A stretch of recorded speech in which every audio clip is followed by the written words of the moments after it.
ಓಂ ಸಾಯಿರಾಮ್. ನನ್ನ ಮುದ್ದಿನ ಮಗುವೆ, ನೀನು ಧೈರ್ಯಶಾಲಿ ಎಂಬುದನ್ನು ನಾನು ಅರಿವೆನು. ಮನಸ್ಸು ಶುದ್ಧವಾಗಿದ್ದರೆ ಧೈರ್ಯ ಪ್ರಾಕೃತಿಕವಾಗಿರುತ್ತದೆ. ನಿನ್ನ ಧೈರ್ಯದಲ್ಲಿ ನನಗೆ ಸಂದೇಹವಿಲ್ಲ. ಆದರೆ ಈ ಸಮಯ ತಾಳ್ಮೆಯೇ ಬಲ, ತಾಳ್ಮೆಯೇ ಅಗತ್ಯ. ಮೌನದ ಅಗತ್ಯವಿರುವಾಗ ನಿನ್ನ ಶಬ್ದಗಳನ್ನು ವ್ಯರ್ಥವಾಗಿಸಬೇಡ. ನಿನ್ನ ಮೌನಕ್ಕೆ ಉತ್ತರ ಸಿಗುತ್ತದೆ. ಎಲ್ಲಿ ತನಕ ನೀನು ತಾಳ್ಮೆಯನ್ನು ತೋರಿಸುವೆಯೋ ಅಲ್ಲಿ ತನಕ ಅದರ ಅಗತ್ಯವಿದೆ ಎಂದು ತಿಳಿದುಕೋ.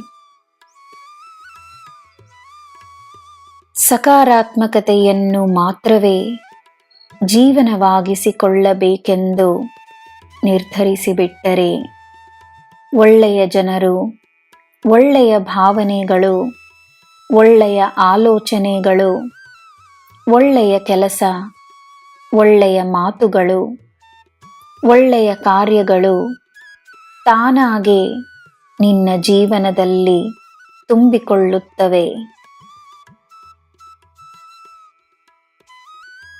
ನಿನ್ನ ಈ ಪ್ರಯತ್ನದಲ್ಲಿ ಕೆಲವು ನಕಾರಾತ್ಮಕ ಅಂಶಗಳು ನಿನ್ನ ಜೀವನದಲ್ಲಿ ಕಾಣಿಸಿಕೊಂಡರೂ ನಿನ್ನ ಗಮನ ಸಕಾರಾತ್ಮಕ ಅಂಶಗಳ ಮೇಲೆ ಮಾತ್ರವೇ ಇದ್ದರೆ ನಿನ್ನ ಜೀವನ ಸುಂದರವಾಗಿರುತ್ತದೆ.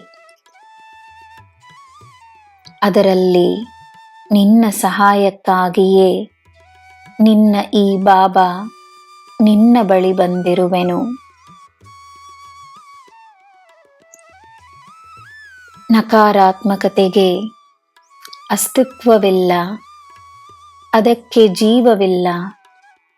ಅದೊಂದು ಕಾಲ್ಪನಿಕ ತೊಂದರೆಯಷ್ಟೇ.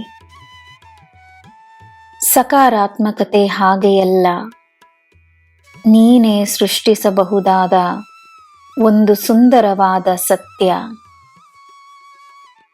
ಈ ಸೃಷ್ಟಿಕರ್ತನ ಮಗುವಾಗಿರುವ ನೀನು ನಿನ್ನ ಜೀವನದಲ್ಲಿ, ಈ ಪ್ರಪಂಚದಲ್ಲಿ ಸೌಂದರ್ಯವನ್ನು ಸೃಷ್ಟಿಸು. ನನ್ನ ಮಗುವೆ, ನಿನಗೆ ನಾನಿದ್ದೇನೆ. ಹೆಜ್ಜೆ ಹೆಜ್ಜೆಗೂ ನನ್ನ ಆಶೀರ್ವಾದವಿದೆ. ನಿನಗೆ ಎಲ್ಲ ಶುಭವೇ. ಜೈ ಸಾಯಿರಾಮ್.